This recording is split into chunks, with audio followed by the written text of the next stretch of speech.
Okay, so once again, good afternoon and welcome to your class in CPT 3 Fundamentals of Crop Science.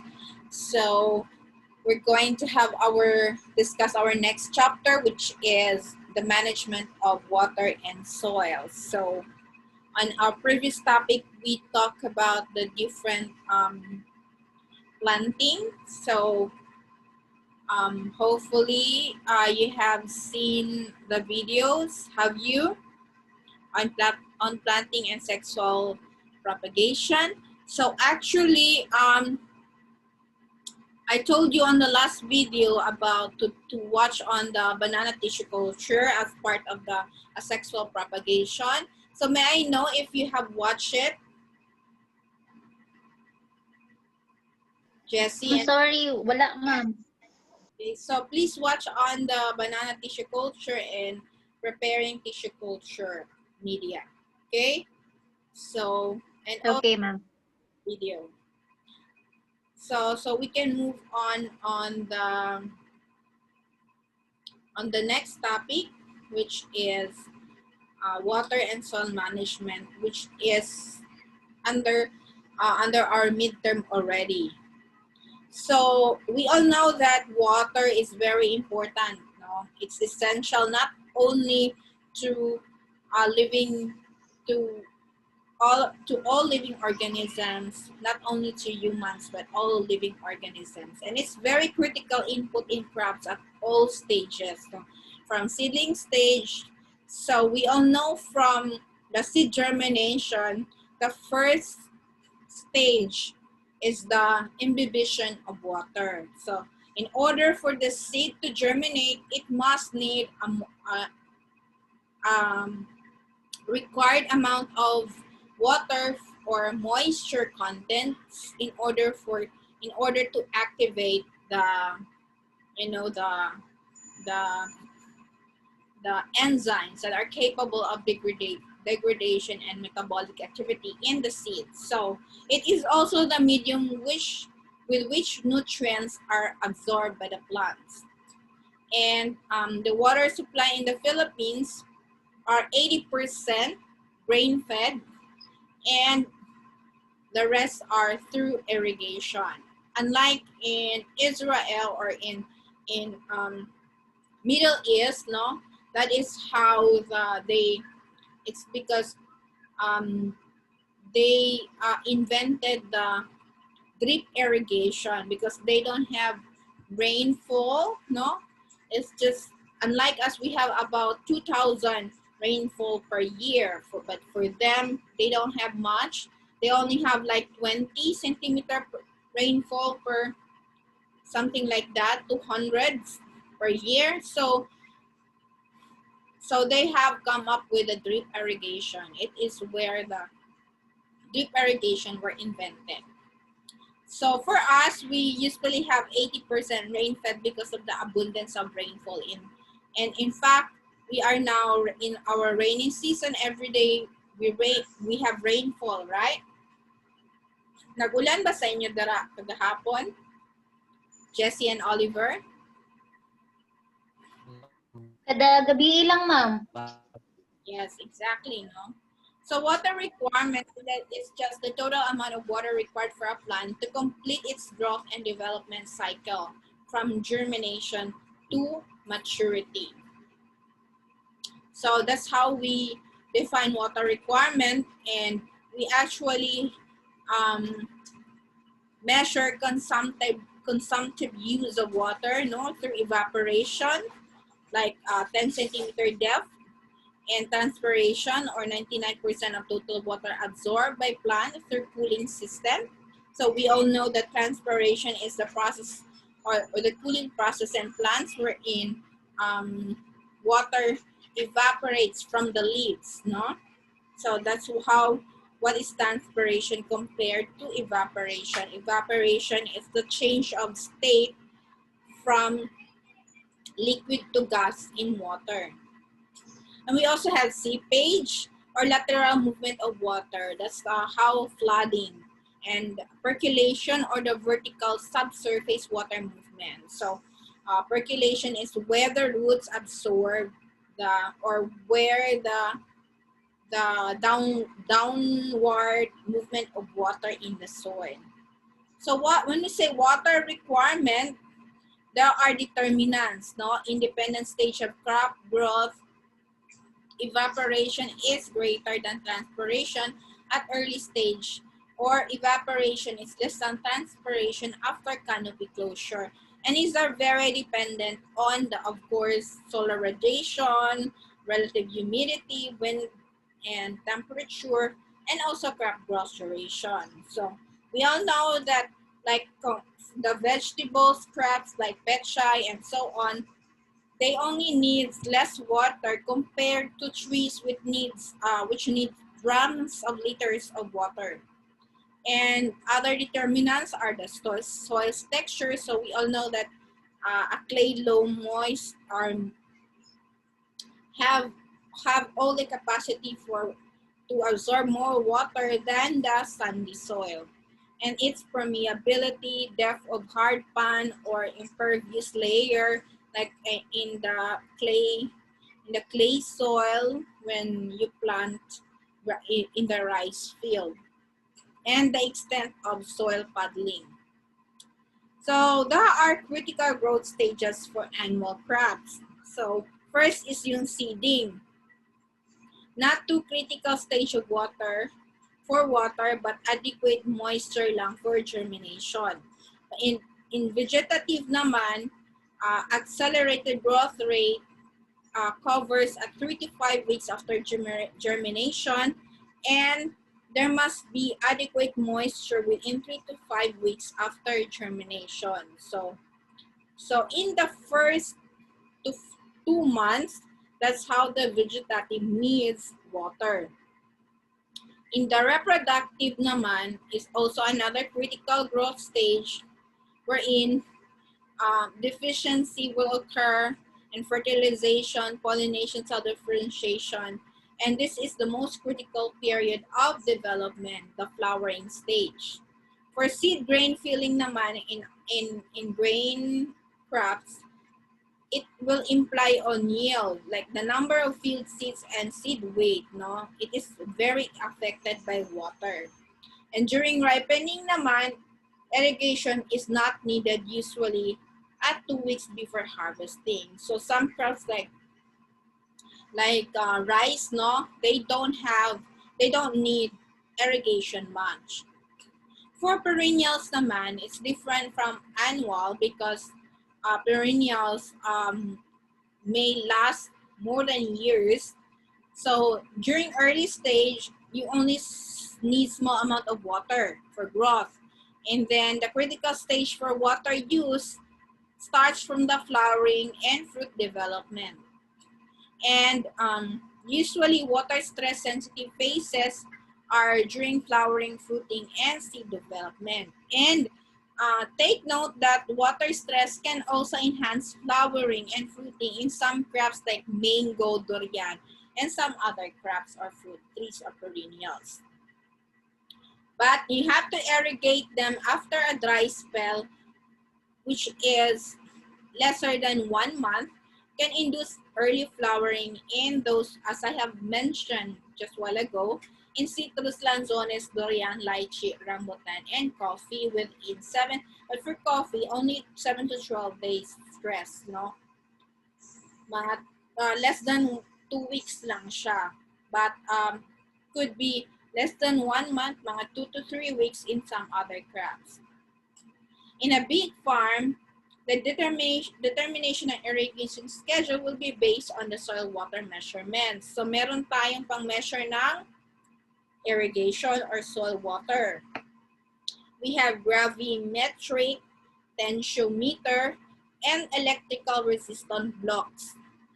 Or based on evapotranspiration, we use photometer for transpiration or budget sheet, no? Inaano natin yung collector ng water, nire-record natin yung amount in ml. So based on calculation, we measure field capacity or the water amount held by soil at maximum capacity after excess water is drained. So that's field capacity. and permanent wilting point or soil moisture level when permanent wilting in plant occurs. So, yung we measure the moisture in soil using the above, above na equipment, and when the plant already wilted. And we also measure available water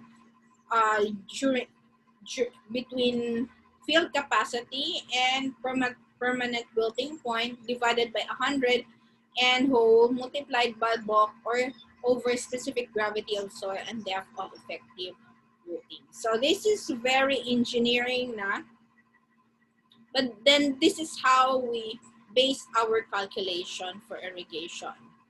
Anyway, you have separate subject on irrigation, right? Nakakuha na mo, anak? Jessie? Have you done irrigation subject? Yes, ma'am, pero sad to say, ma'am. Yes. Yes, ma'am, pero sad to say, dili siya anak ka kanang pagkatoro ganyan iyahang pagkatudlo, ma'am. Kanang dili ko kay jud nga nako natun-an. Sorry, ma'am, pero honestly, oo. Naka-undergo mi, ma'am, pero Dili kuan lang siya, ma'am, pahapyaw lang kumbaga, marag di. So, po.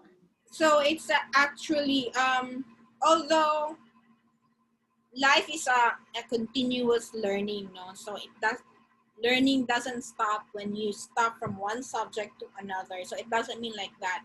So I am trying, although this is just a tutorial class for the three of you, but then I'm still trying to give you everything to, no, you may not absorb everything we have discussed, but then throughout your, depende na kung anong specific knowledge or skill na may pick up ninyo for in your daily life or whatever career na ma-pursue ninyo later on. So you just focus on whatever, no, na work related na mga skills na dapat ninyo matutunan. And I always believe that although the instructors like me are here to give you lectures, but then the true learning, no, must comes from you, no.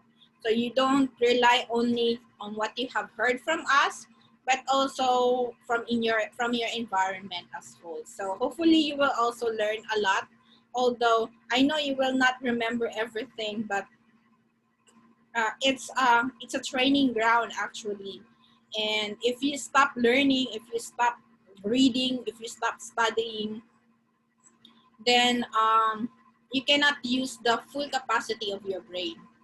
So it's better na panagsapod, no, pag may time, dili lang pudi mo stress kayo, Jessie and Oliver. Si wala si Oliver.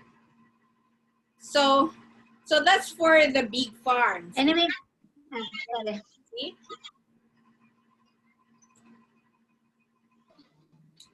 So, anyway, ma'am, it's helping naman pud, ma'am, kay nang mga maka-encounter ka og mga new parehaan ni ma'am, which is naay portion jud, ma'am, nga new jud kay sa kwa. So mas dako po siya tabang, like isa imong gingon nga continuous process ang learning. So yes po, agree ko dito.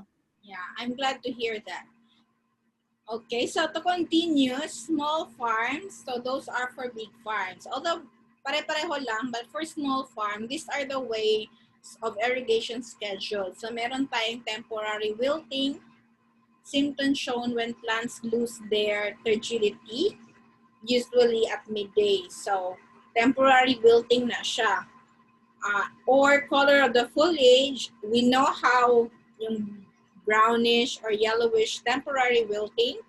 The rate of plant growth, when we observe, usually yung mga drought stress or water stress plants, drought or by flooding, has lower rate of plant growth. And you just feel the soil, no? Ikapon ni mga soil, if it's from the root zone, because the root zone, the plants doesn't really absorb water from the above ground, but on the root zone. So that's equivalent to 30 centimeter, no? Depende po sa tanom. So pag mga pila ka inches below, isa kapalahan, isa kapala is 30 centimeter na siya. So you feel the soil and you will know if it's if it has still moist, no, or moisture. So that's why before, you don't need really to always manually irrigate them, no, the plants. It's okay for small farms, but for big farms, it's not feasible, no? Impractical na siya. But in your garden, for a small farm, you can just manually look on the soil, no? Kung basa pa man, makitahan mo na sa color. Kung sa ibabaw naman, it doesn't mean na dry na sa ibabaw, but sa baba, when you try to feel it, yung mag-dig ka, it doesn't mean na uga na po siya. Depende sa situation. So, it doesn't need really more effort or laborious kanang irrigation. So, there are available moisture content of the soils. No? This is based on Philarmino 2006. So, for clay soil, usually ang available moisture is 185 millimeter per meter. And so, ang pinaka mataas na moisture content ay ang clay, followed by clay loam and sandy loam. So, yung sand talaga has lower moisture content. So, kung sandy ang soil ni mo, malamang magsigidyo ka o pamisbis. So, based on soil feel and appearance, this is a chart to estimate available soil water in fine textured soils by Lay and Company in 1994. And this is modified already. So, this is just guide. Like when you see at field capacity, there is 100% water available when it's dark and it leaves slight moisture on hand when you squeeze it, and will ribbon out after 4 centimeter, no? Marag magpundok pa ang, mag-ribbon pa ang soil. So you don't need to irrigate that. And no irrigation up to even 65%. Kapag medyo dark and can form firm ball, and so on. But you start irrigation when 50% of water is available. So this, you will know it if it balls easily, no? And small clods flatten out rather than crumble and ribbon slightly. So dali ra siya mabungkag, no? And slightly dark forms weak balls and clods crumble. You should continue irrigation, especially pag makrack na siya. So kita na mo ang soil nga cracky na kaayo, wala na siya katubig-tubig. That's wilting point na less than 20%. So it needs immediate irrigation. So as for now, in our region, it's still so rainy. So in fact, from the previous, I hope from the previous, you still remember on site characterization, our region belongs to the, based on Corona's classification of climate. We are on the type 4, wherein rainy season is throughout the year. No, we have rainfall throughout the year, so we don't have problem on irrigation much, and wala tayong dry season and wet season kasi all over wet season tayo. So what are the methods of irrigation? So simple, no? We have surface irrigation, wherein water is allowed to pass through the soil surface towards the root zone using furrow method through furrows or uniform. And these are applicable to gentle slope and soils with higher water holding capacity like clay soil. So another type of surface irrigation is the basin method, wherein water is directly applied on the soil surface over the root zone, forming sort of a basin or marag balde. And this is good on hilly lands with 60 to 70% efficiency. So aside from surface irrigation, we also have sprinkle system or method, yung gagamit tayo ng sprinkler. And it's more efficient since water is in the droplet form and requires a very small amount of water. And these are adapted to any types of soils and slope with up to 80% efficiency. We also have the drip system or trickle method, and this is the most efficient with 80 to 90% efficiency. So in the drip system or trickle method, water is through network of pipes attached to the drippers or nozzles, which efficiently regulate of flow of water into the root zone. So regulated. So if you have seen a drip irrigated, we have seen that from the previous videos that we have, but then we also have if we use hydroponics, no, that's a very good example of drip system. So it can also be combined now with fertigation or pesticide application. Doon sa drip irrigation, meron ng fertilizer and pesticides. So although it will require water filtration system para ma-avoid ng clogging ng nozzles and high capital investment, of course. So those are the different types again of irrigation or methods. So we have surface, sprinkler, and drip.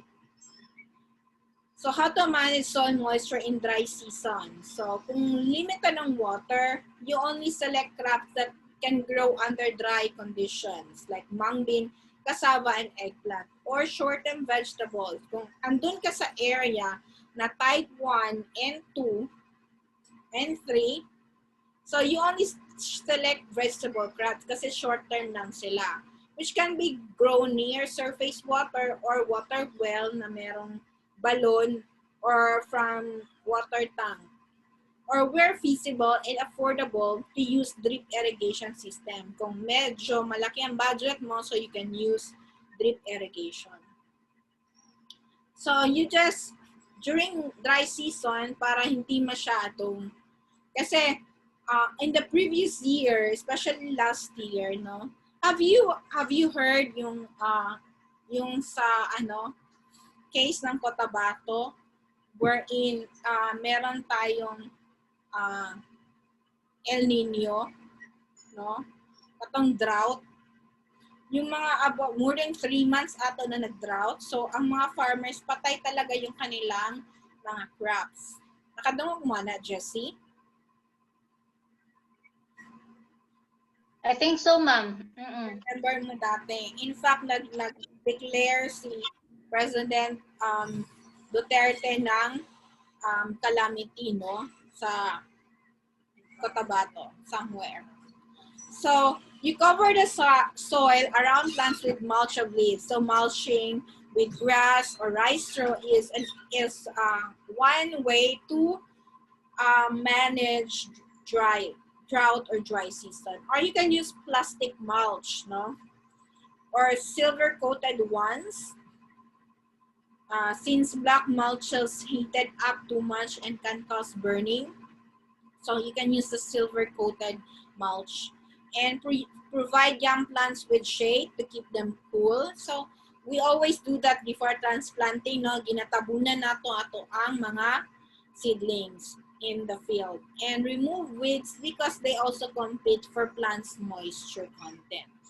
So below the soil surface naman, you can incorporate compost or organic matter since organic matter, composted organic material is a good way to retain moisture. So about 10 meters squared, sufficient na siya. So 1 sack at start of the wet season and 1 sack at the start of the dry season. So organic matter is very good not only for for the sustainability of fertilizer management, but also for water as well. Or above the soil surface, you plant crops in high beds to improve aeration and avoid waterlogging kung wet season na tayo, ha? So para dili mabahaan, so magbed ka, no? Plant crops like that like to grow in wet areas like taro and kangkong. So pwede na siya mabahaan. Or you use coconut fronds and other materials to protect young plants with tender leaves from heavy rain. So that's why may screen tayo to protect yung mga sensitive na plants.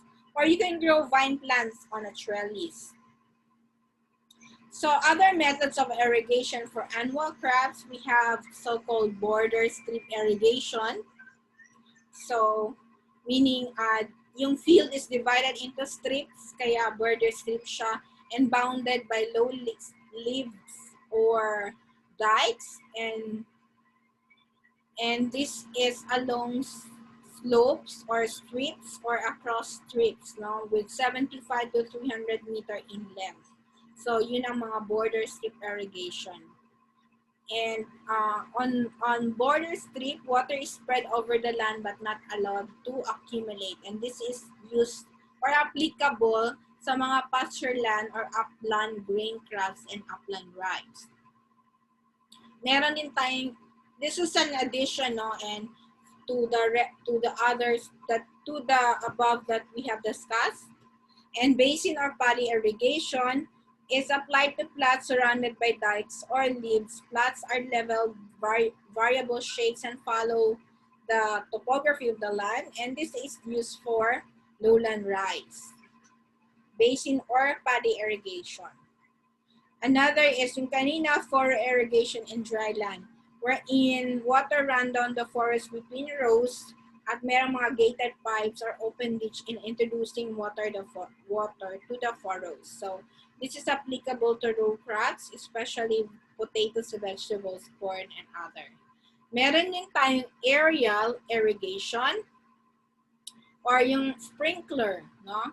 Other term, for a wide range of topography, flat to rolling slope, and it has pumping equipment and mainline pressurized water supply and lateral distribution of pipes, risers, individual sprinklers are mounted, and it can be fixed or moving. So fixed systems can be positioned while irrigating but can be moved in different locations and used for corn, sugar, cane, and banana. And for continuous moving naman system, can operate while moving in circular pattern or kana nakakita na mo anang nagtuyok-tuyok na sprinkler. So that's continuous moving, no? Or fixed at one endpoint or called quarter pivot sprinkler. So meron din yung mga specification, 400 to 500 meter long, covering 50 to 80 hectare na. So medyo efficient siya. So we also have the trickle or drip irrigation. That's another term used. And use type compound of pipe distributing network, my main water supply and flow control pressure regulatory point, and main falls or exterior supply lines, lateral plastic tubes, hoses, and emitters or small openings to the entire length of the laterals. So in the trickle or drip irrigation, water is slowly applied directly to the soil immediately surrounding each plant. And so that's make it more efficient for vegetables and flowering plants in the greenhouse or inside the greenhouse. So kanina, na-mention yung surface irrigation wherein water is applied in small channels for furrows, which are low access form between two ridges or beds where crops are grown. So it's just a matter of furrow. Kasi kanina meron two types ng surface irrigation, furrows at saka basin. And in this surface irrigation, furrows is directly down flat surface with less than 3% slope. And this is suited for deep, moderately permeable soils, and grading needed for irregular slopes, and too flat is avoid either end, and it needs a lot of water. So meron din tayong specific methods of irrigation for perennials, no? We have overhead or aerial irrigation, so it's still the same, but meron lang silang slight name differences, especially if it's used in perennials or annuals. So, overhead, syempre, kung may annuals, compare sa perennials, dagko kay bayang trees. So, instead, other use is as overhead aerial irrigation. So, of course, water again is applied in mist spraying or stimulated rain sprinkling. And it has a lot of pipes with nozzles and automatic rotary sprinkler, or we call oscillators, or perforated pipe septum. So this is really very engineering. So sprinkler lines are moved at interval along the main water line into which water is pumped with pressure. So basta mga drip irrigation, meron talagang siyang pump or water pressure. It can also be permanent or portable, and areas located by individual sprinklers are designed to overlap. So, meron siyang advantages at disadvantages. So, of course, advantages is adapted to rolling terrains, requires less water, labor, maintenance cost, and it's good for sandy soils or coarse textured soil, but cannot perform other cultural management in the area while irrigation is ongoing, and the foliage disease may increase due to abnormal relative humidity. And it's not advisable in areas where water contains large amount of water. No? So these are just the disadvantages. So the method of irrigation in drip or trickle irrigation is system move the water by pumping through laterals or sublateral, eventually with fine tubes where continuous drip mini spray through micro sprinkler is released. So ang advantage naman niya is smaller amount of water is applied at a time, like 1 to 8 liters per hose. So reduced runoff, percolation, or disease occurrence, and a water saving up to 50%. And fertilizer could be applied through system fertigation with lesser weed problem. But the disadvantage is more investment and technical competence needed because it's so engineering. And in fertigation naman, fertigation means irrigation with fertilizer. Clogging may occur, so you need acid washing or flushing, or rapid growth in the tubing eventually. So that's drip or trickle irrigation. And remember, overhead or aerial irrigation is different. But although it's a very mechanized irrigation, pero overhead aerial kasi siya, and drip is medyo na siya sa root system.